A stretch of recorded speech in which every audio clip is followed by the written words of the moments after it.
वो था कि धर्मदास जी का खुला हाथ था, वो भंडारे करता था, दोनों हाथों में खूब 10 रुपये लगाने होते तो 20 लाया करता धर्म में। आमनी ये कहा करती जी धर्मदान हिसाब का उसे, और इतना दान ना कराया करो, बालक भी पढ़ने हैं। वह टोका टाकी करती थी। तो उसके मन में न्यू आ गया कि इसके किसी ने पैसे निकाल लिए, और इसलिए रोए है सेठ जी कि अब ये पैसे मांगेगा, वापस जाना चाहोगा तो मैं टांग अड़ाऊंगी, और धर्म के काम में ना नौकर हो यूं कहा करे, वो फिर फल नहीं देता। कदे इस दुख में रोता हो तो उस दृष्टिकोण से सांत्वना देती हुई धर्मदास जी से कहती है सेठ जी रो मत, लगता है आपका किसी ने पैसा चुरा लिया, यात्रा का खर्च नहीं रहा, और आपका भगवान ने कितना दे रखा है, आप कितना पैसा ले जाओ और कोई बात नहीं और देगा भगवान, हमने चोर तो चोरी कराया करे, उनका तो नाश होया करे, आप और ले जाओ धन में, नाटू को नहीं।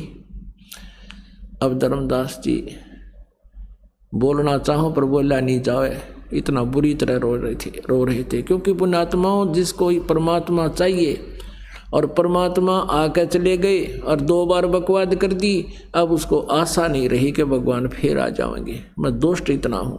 और 2-3 दिन की वार्ता में ये क्लियर हो गया कि मनुष्य जीवन केवल परमात्मा प्राप्ति के लिए ही है, और पिछले संस्कार भी जोर देते हैं। अब धर्मदास ने हिम्मत सी करके रोते रोते कहा कि आमनी, यदि मेरा ये भौतिक धन नष्ट हो जाता, कोई नहीं, मैं तेरे से हाथ पैर जोड़ के और ले जाता। आज मेरा वो धन चुराया गया जो कभी नहीं मिलेगा, और वो मिले नहीं, मैं जी नहीं सकता। तब उसने आमनी ने पूछा ऐसा कौन सा धन गुम हो गया? धर्मदास जी ने फिर रोते रोते सारी कथा सुना दी। भगवान थे, मैंने ऐसे ऐसे अपने उस गलत ज्ञान के आधार से परमात्मा के साथ चीटिंग कर दी, सारा ज्ञान सही आत्मा मानने पर मन नहीं मान्या, और इसलिए रो हूँ कि ईब भगवान मिले को नहीं, और वो मिले नहीं, यो ज्ञान एक आने का नहीं जो हमें प्राप्त था, या भक्ति ठीक नहीं, और वो भक्ति मुझे मिली नहीं, मैं कैसे जीऊँगा। अब आमनी देवी बुद्धिमान थी, कहने लगी तू बिजनेसमैन होकर, लाला जी होकर सौदा चूक गया। रामकृष्ण हरते कौन सी हमारी रिश्तेदारी थी, उनका भी तो ज्ञान सुना था, ज्ञान सुन के उन पर हम आसक्त थे, अरिसा बढ़िया ज्ञान भगवान सुनाएंगे, आप चुप के क्यों करें। तब धर्मदास जी कहता है कि जिंदगी में पहली बार घाटे का सौदा हुआ हमने, आज तक मैं सौदा नहीं चूका था, इसलिए रो रहा हूँ कि मैं चूक गया, और ये सौदा ये घाटा पूर्ति मेरी हो को ना, मैं जी नहीं सकता। आमनी भी रोने लगी कि भगत का बुरा हाल हो गया। ऐसे 6 महीने बीत गए। धर्मदास जी जरा सा आहार खावे मुश्किल से, और यूँ देखे जैसे बेलनी श्री राम के दर्शनार्थ टकटकी लगाए बैठी रहा करती थी। सब काम काज छोड़ दिया, बैठ जाता अपने मकान के बाहर, सबके चबूतरे हुआ करते, वहाँ बैठा करते छाया में, वहाँ बैठ जाता और यूँ देखता कोई भी साधु संत दिखाई देता, नंगे पैरों जाता दौड़ा दौड़ा, और यूँ देखता ना वो तो नहीं है। फिर कोई पता चला कि वहाँ कोई जंगल में संत आए हुए हैं, बड़े अच्छे पहुँचे हुए हैं। धर्मदास जी वहाँ गया, वहाँ राम रमी करी, नमस्कार करी, बैठ गया। अब ये तो उनको मालूम था कि रूप बदल कर भी आते हैं भगवान। उनसे चर्चा करता, अजी ब्रह्मा विष्णु महेश के माता पिता कौन है, वो ये चेक करने के लिए कि जब भगवान होगा तो वही बात बोलेगा, नकली होगा तो फिर उसकी बोली से पता लग जाएगा। अब वो सामने वाला कहने लगा ये तो अजर अमर है, सर्वेश्वर है, महेश्वर है। जान गया धर्मदास है ये तो कौन ठीक है, उठ का गया। अब ये वो भगवान को ना, ये तो एंड बैंड बोल रहे हैं। अब इस प्रकार उसने 6 महीने बिता दिए। अब 6 महीने जब बीत गए, उसकी परमात्मा ने प्रेरणा की उसकी पत्नी में। आमनी ने कहा भगत जी आपकी तो बुरा हाल हो गया, और आप मर गए तो मैं भी मरूंगी, आप इस तरह रहे, आप ज़्यादा समय नहीं आपका। अब ये तो बताओ कि भी भगवान ने कुछ और भी तो कहा होगा, अभी किस तरह मिलेंगे, कोई बातों में कोई बात चली हो। तो याद आया धर्मदास को कि भगवान यूँ कहते हैं, जा जन की महिमा सुनो ताम गौन करन थे, वो तो नगर अमाने हैं जा मेरे प्यारे संत। जैसे ऋग्वेद मंडल नंबर 9 सूक्त नंबर 86 के और मंत्र नंबर 26-27 में कहा है कि वो परमात्मा तीसरे धाम में रहता है, वहाँ से चल कर आता है और भगत की आध्यात्मिक यज्ञों में वो बिजली जैसी गति से गतिशील पदार्थ की तरह चलकर छिन्न में पहुँच जाता है। अर्थात जहाँ धार्मिक भंडारे होते हैं वहाँ परमात्मा गुप्त रूप में अवश्य विद्यमान रहते हैं, चाहे किसी भगत रूप में हो। न तो यू काड़ आग ला दे कि तो उन्हें ना दे। तो पुण्यात्मा परमात्मा चाहते थे कि इस कलयुग की तीसरी पीढ़ी तक परमात्मा में आस्था बनी रहे और ये भगवान को चाहते रहें, क्योंकि अब ये समय है परमात्मा के पाने और मोक्ष कराने का। यहाँ तक इस भक्ति को खींच कर लाना था मालिक ने। तो धर्मदास कहने क्या भगवान कहते भाई कि तो धर्म भंडारे होते हैं वहाँ वो अवश्य जाता हूँ मैं सब जगह और ज्ञान सुनाता हूँ वहाँ सबको। उसकी पत्नी कहने लगी आपका ओला बोला धन पड़ा, निरा धन आपका कितनी पैसे हैं, आप भंडारा करते हो सकता भगवान आ जाओ। उसने कहा 1 दिन का, धर्मदास ने 3 दिन का रख दिया और सब जगह साधु संतों के पास संदेशा भिजवा दिया।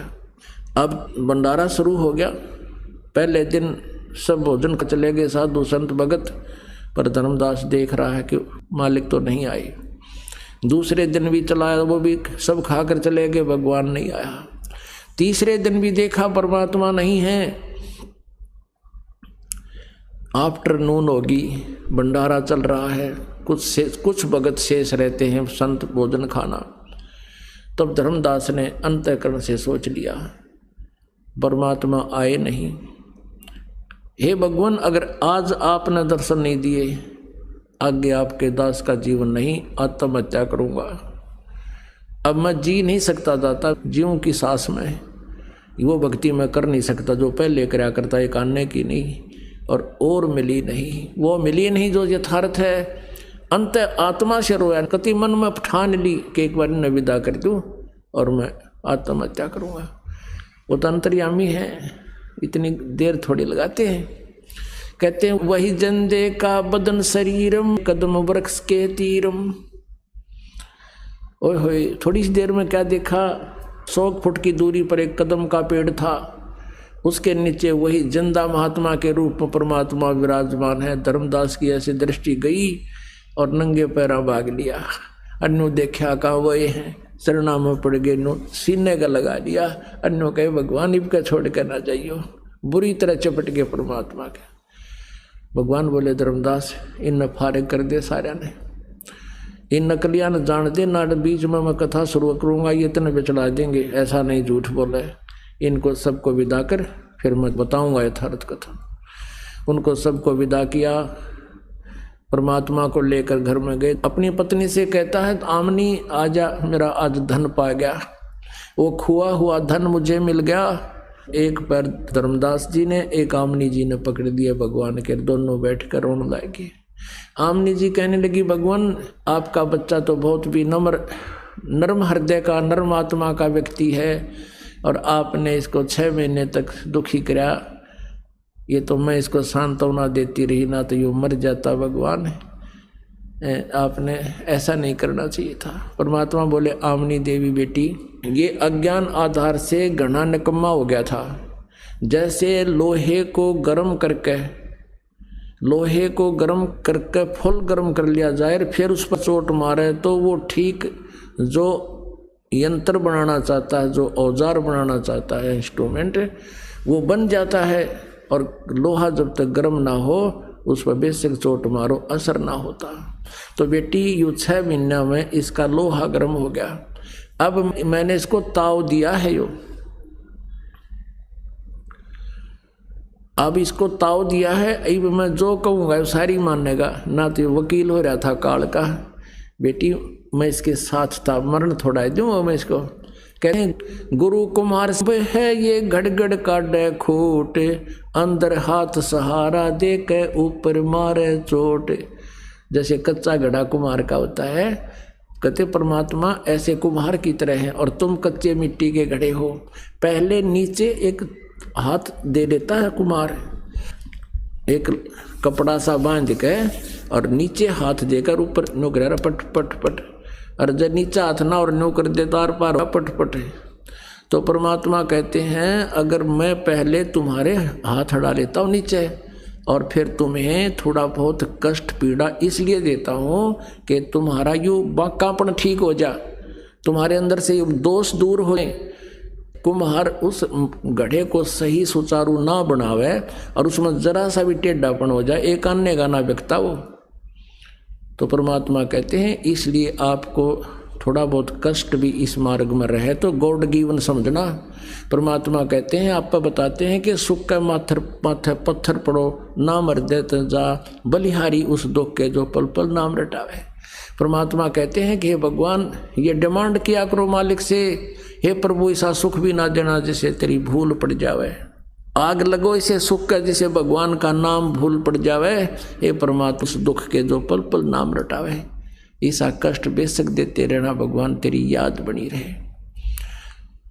फिर धर्मदास जी को और आमनी जी को परमात्मा ने पुनः सृष्टि रचना सुनाई, दोनों ने उपदेश लिया।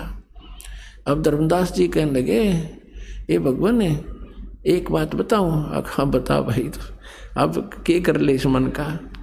ने बोला भगवान आपका सतलोक कहाँ है, वो हमने कभी सुना नहीं देखा नहीं, और मालिक भी चाहते थे गवाह बनाना।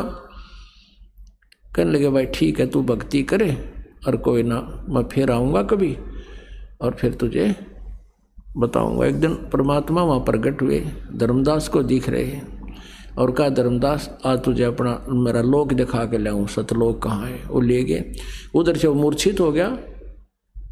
अब 3 दिन तक धर्मदास मूर्छित पड़ा रहा। आमनी देवी ने देखा मेरा पति मर गया, हाहाकार मचा दी, रिश्तेदार आ गए, लेकिन वो मरा को ना नाड़ी देखे, नाड़ी चल रहा है, बेहोश पड़ा। उधर से परमात्मा ने सारे लोग दिखाए, ब्रह्मा विष्णु महेश का लोक दिखाया, फिर सतलोक दिखाया। वहाँ देखा परमात्मा को, ये तो खुद मालिक नीचे गए हुए।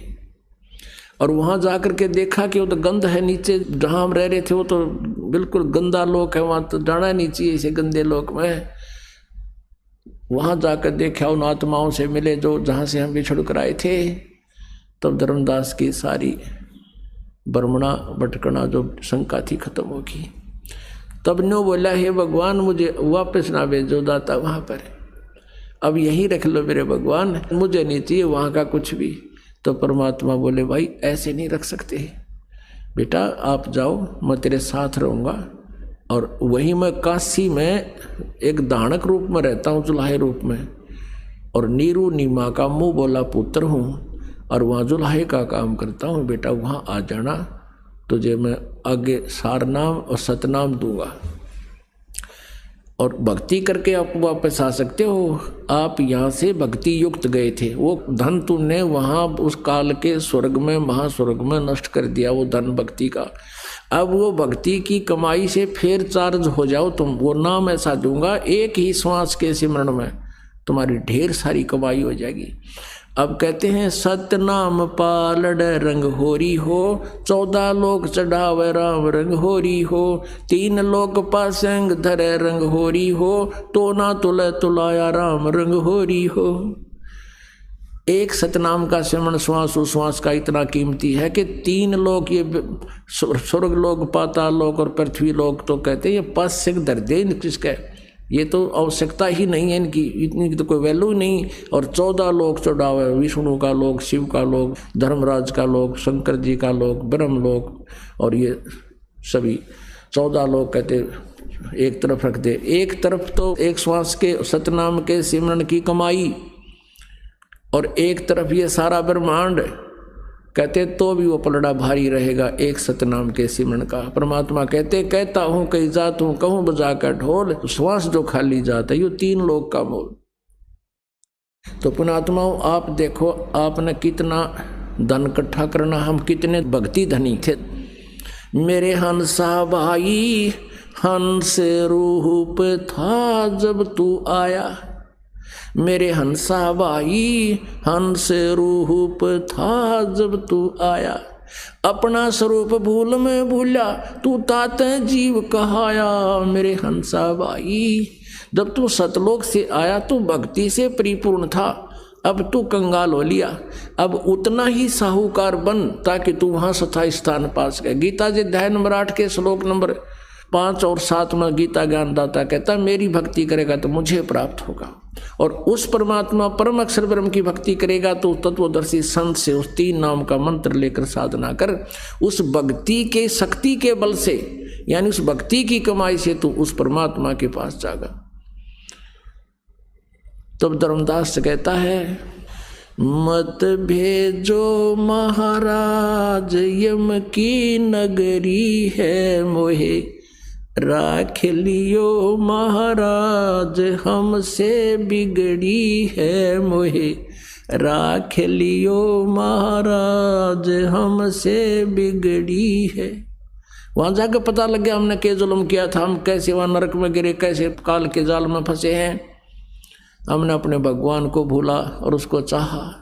नो कहे मुझे रख लो भगवान, हमसे बिगड़ी है, हमसे भारी गलती बनी है, और वो तो काल की नगरी है भगवान, मुझे मत भेजो महाराज, काल की नगरी है। वहाँ से नीचे आते कालजा का पैनू देख, क्योंकि वहाँ जाकर आंखें खुल जाती हैं, दिव्य दृष्टि हो जाती है। फिर भी परमात्मा बोले बेटा तू चाह, मैं तेरे साथ रहूँगा, फिर तू आना काशी में, वहाँ तुझे मैं मिलूँगा। फिर क्या हुआ, 3 दिन तक तो बेहोश पड़ा रहा, हाहाकार मच रही, और फिर एकदम सचेत हो गया और उठते न बोले भगवान कहाँ गया, परमात्मा कहाँ गए। तब उसने सारी कथा बताई। अब सौपन भी को ना, क्योंकि सारे रोन लाग रहे बैठे बैठे।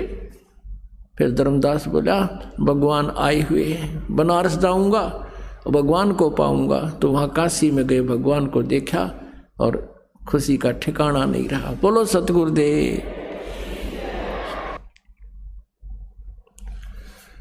परम पिता परमात्मा पूर्ण ब्रह्म, सारी सृष्टि के रचनहार कुल मालिक कबीर देव जी, कबीर साहब, ये हम सब आत्माओं के जनक हैं, हम सब के पिता हैं। हम यहाँ काल के जाल में फंसे हुए हैं, हमें अपने मूल ठिकाने का ज्ञान नहीं। वो परमात्मा हम पर रहम करते हैं, दया करते हैं, अपने सतलोक से चलकर यहाँ इस काल के लोक में आते हैं और हमें अपने मूल स्थान की जानकारी कराते हैं, अपनी महिमा से हमें परिचित कराते हैं। उसी उपलक्ष्य में ये 5 दिवसीय समागम या आश्रम बरवाला में चल रहा है। वो पुण्यात्मा हैं जो इस सत्संग के अंदर पहुंच पाए हैं या इनको ये सत्संग सुनने को उपलब्ध हो रहा है। विश्व में यदि सत्संग है तो ये बरवाला आश्रम में है। बाकी सब उआ बाई का ज्ञान कहते हैं, उनके सत्संग का कोई सिर और पैर नहीं है। केवल भोली आत्माओं को चतुरता के आधार से अपने पीछे लगाए हुए हैं। आपका सौभाग्य है कि आपको यथार्थ ज्ञान और शास्त्र अनुकूल भक्ति विधि प्राप्त हो चुकी है। अब आप जी ने देखना है कि इस मार्ग पर कौन कितनी स्पीड से चल रहा है। रास्ता यही है। इससे पहले हम कुमार्ग पर घूम रहे थे। ये सुपथ है, सुमार्ग है, सत साधना है। इस पे जितना भी जो करेगा, जितना तीव्र गति से इस पर चलेगा, अर्थात ज़्यादा से ज़्यादा सुमन सेवा, दान, भक्ति सेवा करेगा, वो परमात्मा के निकट शीघ्र पहुंच जाएगा। सभी सद्ग्रंथ प्रमाण करते हैं कि कबीर नामक परमेश्वर है, वो सतलोक में रहता है और वहाँ से चलकर वो परमात्मा स्वयं गति करके यहाँ सहशरीर आते हैं, सहशरीर चले जाते हैं।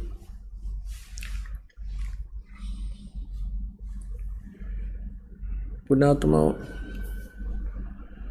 पवित्र चारों वेद और परमेश्वर के द्वारा दिया गया वो सूक्ष्म वेद पवित्र श्रीमद् भगवत गीता ये स्पष्ट करते हैं कि वो परमेश्वर पूर्ण ब्रह्म जो है उसी की पूजा करनी चाहिए, उसी से मोक्ष होगा, वही हम सबका स्वामी है, वही पाप नाशक है, वही इष्ट रूप में पूज्य है। पुण्यात्माओं, आज चौथा दिन हो चुका है सत्संग समागम को, और अभी तक हम परमात्मा की महिमा को आंशिक भी नहीं आपको सुना पाए हैं। परमात्मा की लीलाएं, परमेश्वर की लीलाएं जो हैं वो आज आपको सुनाएंगे। वैसे तो ये भी लीलाएं थी, लेकिन कलयुग के अंदर परमात्मा ने और अन्य कौन कौन सी लीलाएं की जो भगवान किया करता है।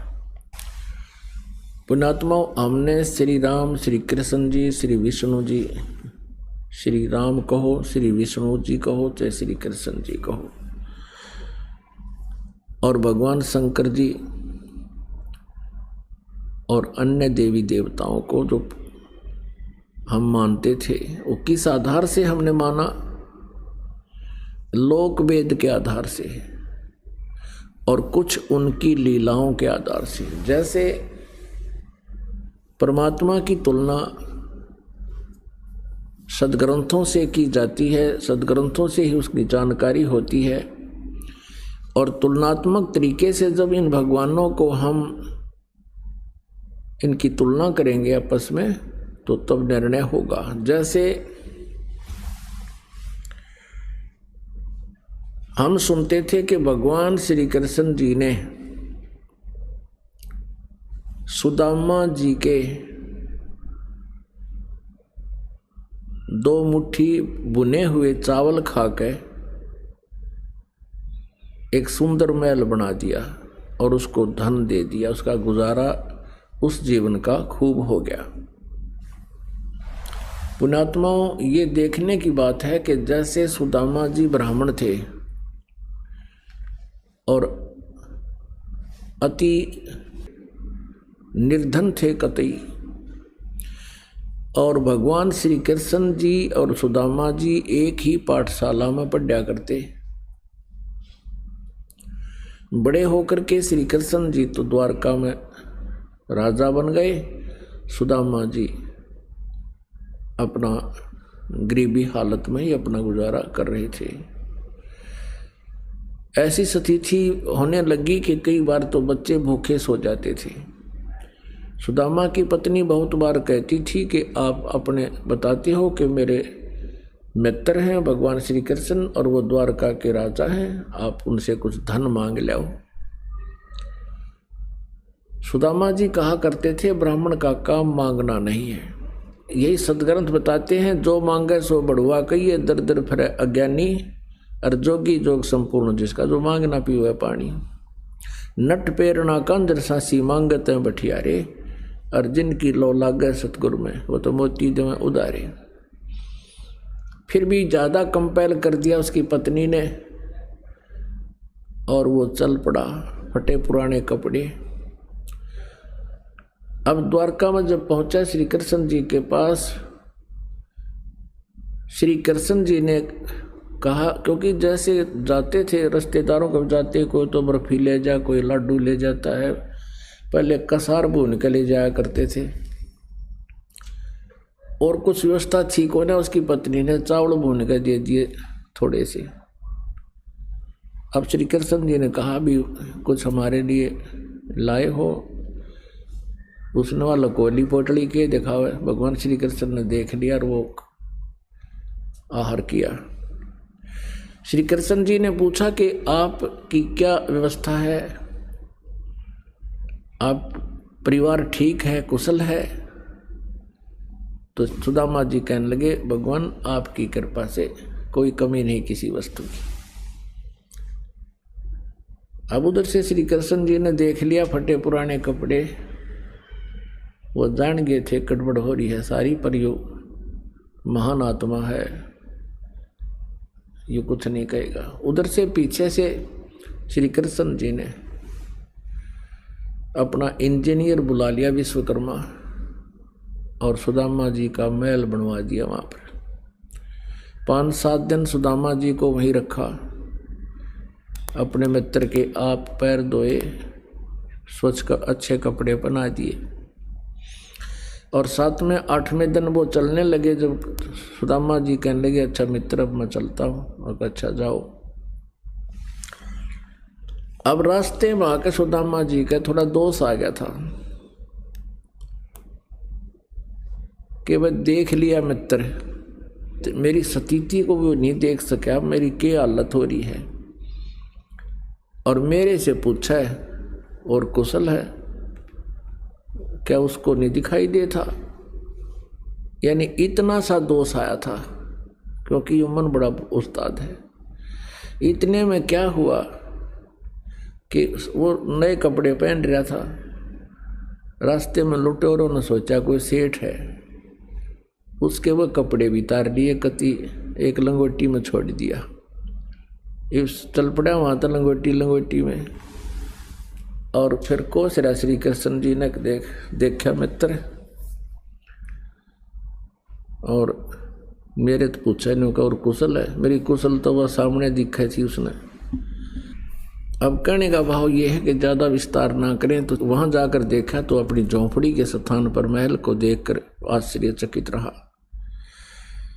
अब इसी आधार से हमने श्री कृष्ण जी को भगवान मान लिया। पुण्यात्माओं, इतना सहयोग तो एक मंत्री दे दे अपने मित्र ने, अब कलयुग के मंत्री सहयोग दे सकते हैं। एक बढ़िया सेक्टर में प्लाट अलॉट कर दें और मकान बनवा दें, कोई बड़ी बात नहीं। इससे क्या मोक्ष हो गया, इससे क्या जन्म मृत्यु का पीछा छूट गया। अब इसी के तुलनात्मक बताते हैं कि एक बार एक तैमूरलंग नाम का एक मुसलमान लोहार था। 2 माँ बेटा थे, पिता की मृत्यु हो चुकी थी, गरीबी घनी थी। वो क्या करता था कि साहूकार किसानों के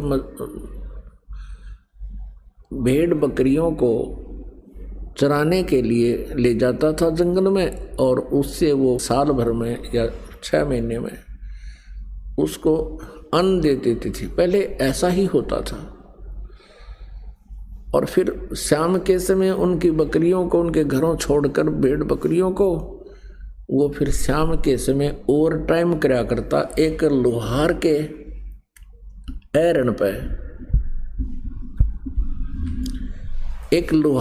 ऐरण पे ऐसे घण मारण की ओवर टाइम सेवा कराया करता। वो भी उसको कुछ मेहनताना पार्ट टाइम दे दिया करता। और उसकी माता जो थी बहुत साध्वी थी, धार्मिक थी। कोई भी अतिथि आ जाता था द्वार पर तो उसको खाना खाए बिनकर नहीं जाने देती थी, करबद्ध हो जाती थी, भोजन पाओ। और बहुत ही अच्छी नेक बहन थी। एक दिन क्या हुआ कि तैमूरलंग जंगल में भेड़ बकरियां चरा रहा था। उसने खाना खा लिया था, 1-2 रोटी जैसी करते ले गया था, वो खाना खा चुका था। उसी समय परमेश्वर एक जिंदा महात्मा का रूप बनाकर, एक साधु यानी मुसलमान फकीर होते हैं जिंदा, और तैमूरलंग के पास खड़ा हो गया। तैमूरलंग ने कहा, महाराज अभी अभी मैंने खाना खाया है, भोजन की सुनाओ। परमात्मा ने कहा, भाई भूख लग रही है, भूख लगी है। कहने लगा, भगवान आप यहाँ बैठो, अभी साथ में गांव है, यही हमारे निकट ही घर है, ये साथ ही, और मैं अभी खाना लेकर आता हूँ। और साथ में ये भी प्रार्थना की कि हे महात्मा जी, इन भेड़ बकरियों को ध्यान रखना, ये गुम ना हो जाए, हम बहुत गरीब व्यक्ति हैं, एक दो बकरी भी गुम होगी तो हमसे इनकी कीमत पूरी नहीं होगी। परमात्मा ने कहा बेटा मैं खूब रखवाल करूँगा, तू जा। दौड़ा दौड़ा आया, अपनी माँ से कहा माँ, क्योंकि जैसा बच्चा घर में देखता है वैसी ही भावना उसकी विचार बन जाती है। अपनी माता से कहा कि माता जी ऐसे एक महापुरुष आए हैं, संत हैं, फकीर, और भोजन चाहते हैं। उसकी माँ ने तुरंत 2 रोटी का आटा था घर में, बस 2 रोटी बनाई, जल का लोटा हाथ में ले लिया। माता ने कहा बेटा तू बकरी सुन्नी छोड़ कर क्यों आ गया? 1-2 बकरी भी गुम होगी बेटा, हमसे उनकी कीमत पूरी नहीं होगी। तो उसने कहा माता मैं महात्मा से प्रार्थना करके आया हूँ कि संभाल के रखना। वो कह रहा था बेटा मैं खूब रखवाल करूँगा। माता ने सोचा कि मैं चलती हूँ, महात्मा के दर्शन भी कराऊंगी, आते समय ये लोटा ले आऊंगी। अब वहाँ जब पहुँचे तो महाराज जी बैठे थे, परमात्मा विराजमान थे। माई ने रोटी रख दी आगे और लोटा जल का रख दिया और कहा महाराज जी हम घने गरीब हैं, ऐसा आशीर्वाद दो महात्मा, हमारे पास कुछ धन हो जा। परमात्मा रोटी खाने लागे। 1 रोटी खाई थी दाता ने, इतने में माई ने 6 बार प्रार्थना कर दी, हे भगवान हम घने गरीब हैं, हे परमात्मा हमें कति रोटी भी ना मिलती कई बार थे, कुछ दया बख्शी हो, कुछ आशीर्वाद दियो। खाना खा के और पी के पानी जल मालिक ने वहाँ बेल या जैसे बकरी बांधन की बेल होया करे, ये भैंस भूस गाय कोई बांधते हैं लोहे की, और बकरियाँ की होती है पतली पतली सी, बिल्कुल पतले तारों की बेल बनी होती है।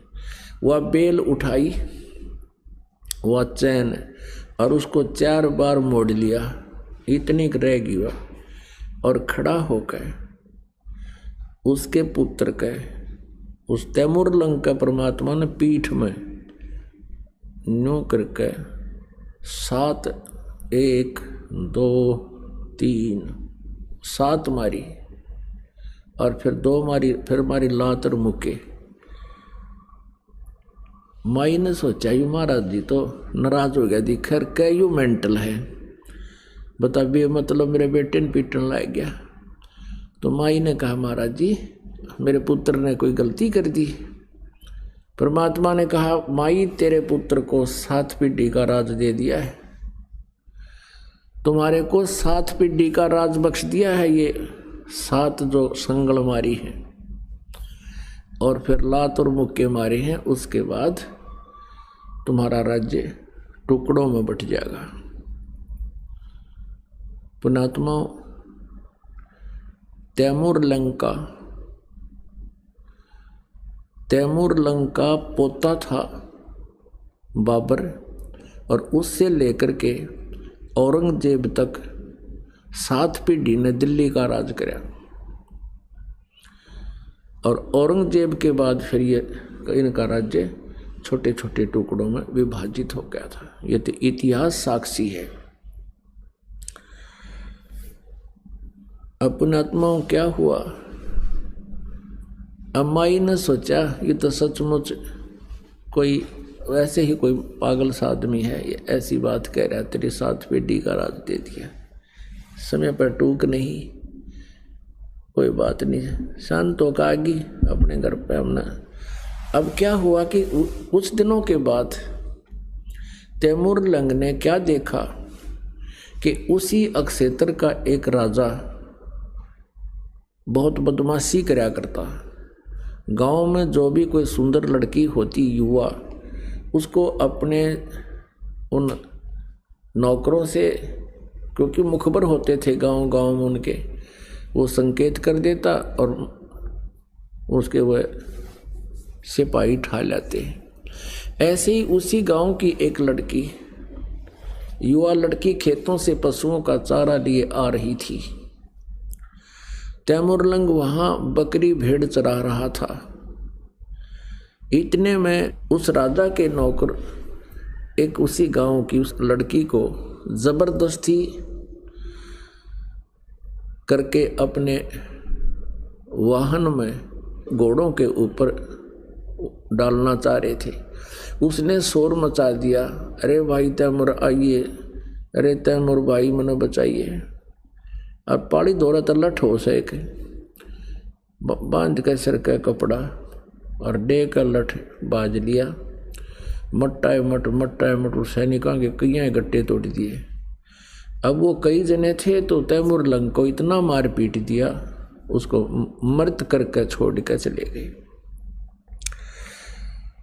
वो परमात्मा का आशीर्वाद था, वो जीवित हो गया और गांव के लोग पहुंचे, उसको घर ले आए, कुछ दिन में स्वस्थ हो गया। अब उसके मन में एक कल्पना होगी, ए भगवान मैं राजा बनूं और इस अन्यायी राजा का बक्कल तारूं। इसने हमारी बहन बेटियों की इज्जत लूट रहा है और यही तरफ बनेगी उसके। इसी उद्देश्य से उसने क्या किया, सपने में एक दिन परमात्मा वही जिंदा महात्मा तैमूर लंग को दिखाई दिए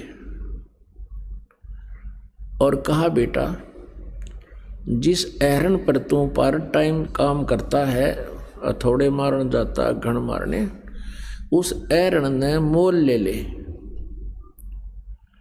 और उसके नीचे एक बहुत बड़ा खजाना दबा हुआ है। हीरे पन्ने जवाहरात सोने की असरफियां, बहुत घना खजाना है। और परमात्मा ने कहा, तू स्वप्न में बात की कि भगवान हम कैसे खरीदेंगे, पैसा तो है नहीं। प्रभु ने कहा कि आप उनसे जिक्र करना और उधार पे ले लेना, वो दे देगा। कहते हैं परमात्मा जब दया बख्शता है दोनों तरफ से रिमोट से चलाता है। सुबह उठा, अपनी माँ से वो स्वप्न बताया कि माता ऐसे ऐसे वही महाराज दिखाई दिए थे और ये कह रहे थे कि तू उस एहरन मोल ले ले। अब उसी रात्रि में उसकी माता जी को भी परमात्मा ऐसे ही दिखे। उसकी माँ ने भी कहा, बेटा मुझे भी स्वप्न थोड़ा थोड़ा याद है, आज भगवान वही संत वो फकीर दिखाई दिए, पर बेटा मैंने वो समझ नहीं सकी, मेरा याद को ना उन्होंने के बात कही थी। तैमूर लंग ने कहा, माँ मेरे सारी बात याद रहेगी। तो कहने लगी, बेटा हमने कौन देगा वो एरन का स्थान था को 20, 30, 50 गज, तो हमें कैसे देगा, हमारे पास पैसा नहीं। तो तैमूर लिंग ने कहा कि माता जी महात्मा जी कह रहे थे तू एक बार चर्चा शुरू करना। माता जी कहने लगी, बेटा देख ले चर्चा करके उधार पे। उधर से परमात्मा ने उस एरन वाले लुहार के मन में एक विशेष प्रेरणा कर दी कि ये स्थान थोड़ा है और बाहर उसका प्लाट था थोड़ी सी दूरी पे, वो कुछ बड़ा था कि यहाँ अब भीड़ बढ़ने लगी, इसको कोई इस स्थान को मोल ले ले तो मैं उधार भी दे दूँ, चाहे 1 साल में दे दे हमारे पैसे। अब उसने तैमूर लंग ने जाकर उस लोहार से प्रार्थना की और सब चर्चा की। वो लोहार कहने लगा, भाई इस एरन समेत दे दूंगा तेरे को। अब तैमूर लंग ने यही प्रार्थना की थी, यदि आप एरन समेत मुझे दे दो तो मैं भी अपना गुजारा कर लूँ। तो कहने लगा, मैं एरन समेत दे दूंगा, क्योंकि वो एरन पुराना हो गया था, उसने नए लेने की सोच ली। ये सब मालिक की मेहर होती है, जब परमात्मा काम बनाता है वो दोनों तरफ रोल करता है। तो उसने कहा, भी तुम कितने दिन में पैसे दे दोगे? उसने कहा, भी 1 वर्ष में दे देंगे। तैमूर लंग कहने लगा, 1 वर्ष में आपके सारे पैसे दे दूंगा। तो एरन वाले ने कहा कि यदि 1 वर्ष में नहीं दोगे तो क्या होगा?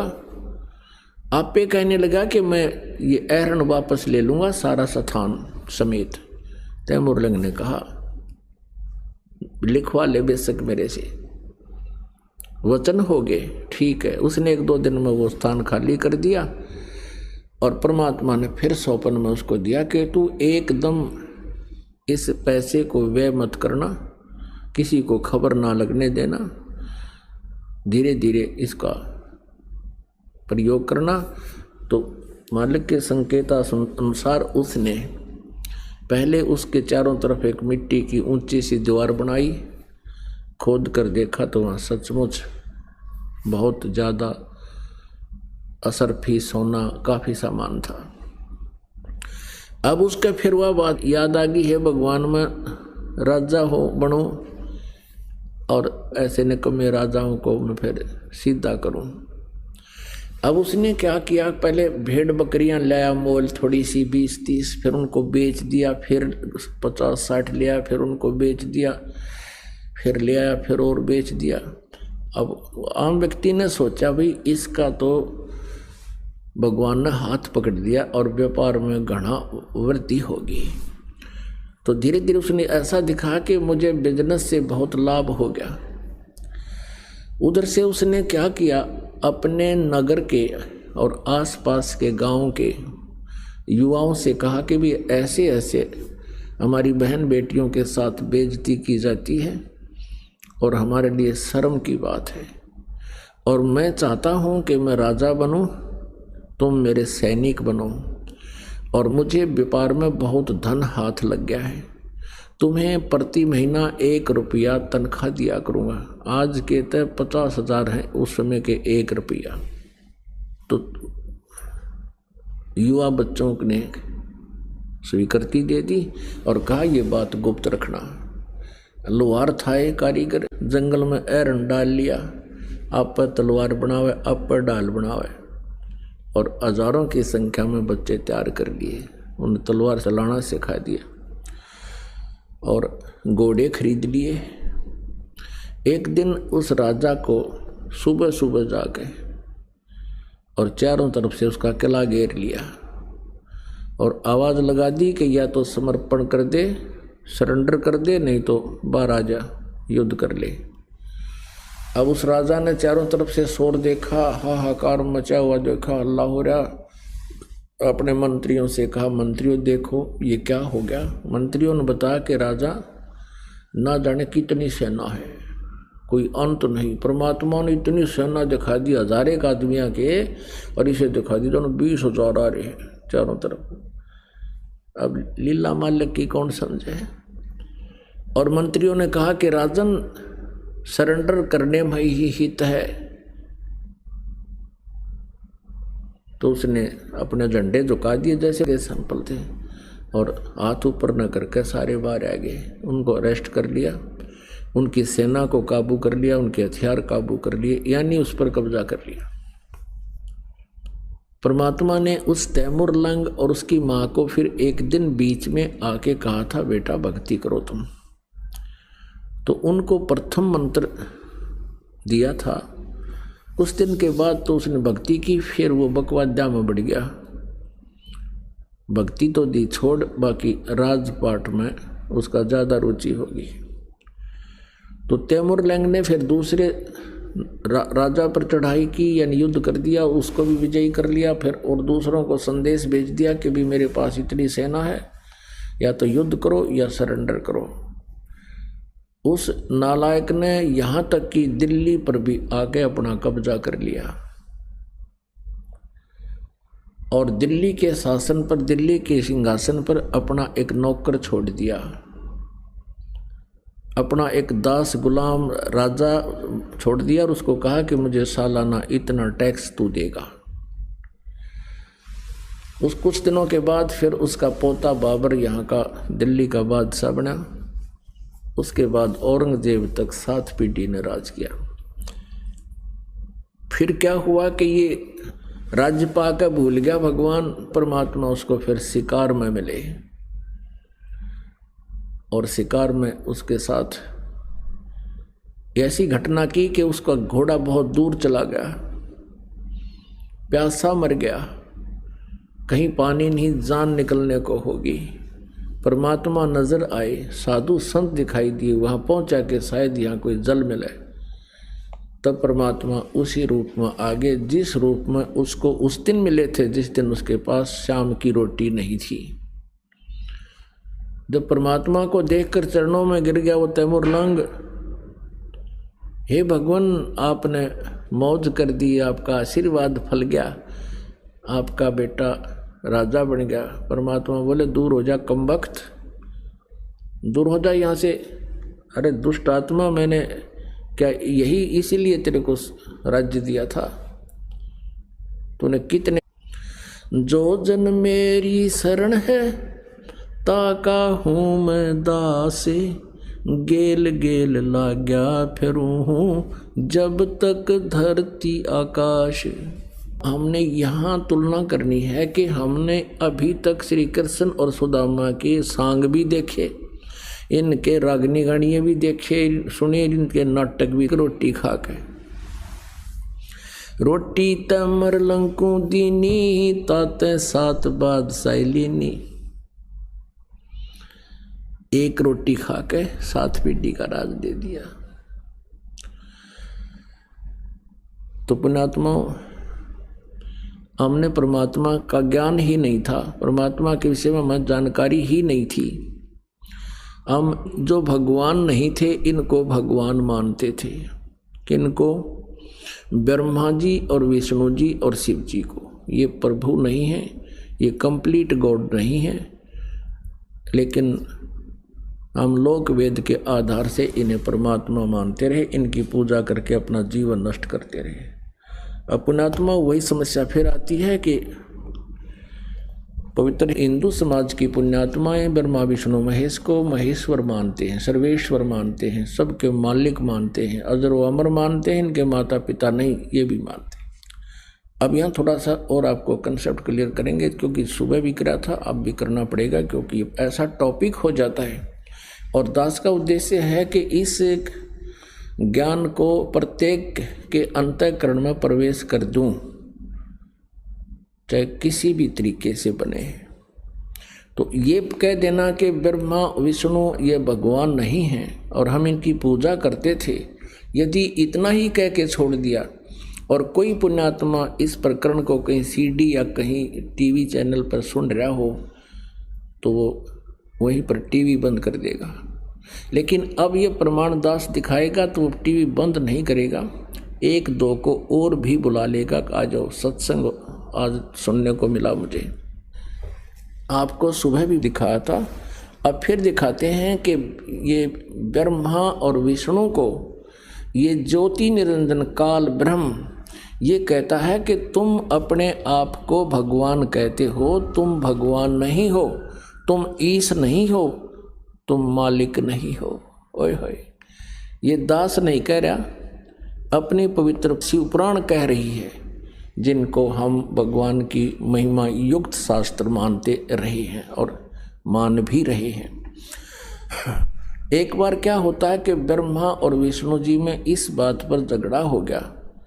ब्रह्मा जी कहते हैं कि विष्णु, मैं सारी सृष्टि रचने वाला हूँ और तू मेरा पुत्र है और तू मेरा सत्कार कर, मैं तेरे द्वार पर तेरे घर आया हूँ। विष्णु जी कहता है कि मैं तेरा बाप हूँ और तू मेरी नाभि कमल से उत्पन्न हुआ है, तू मुझे कैसे तू बेटा कहता है। इस बात पर दोनों का झगड़ा हो गया।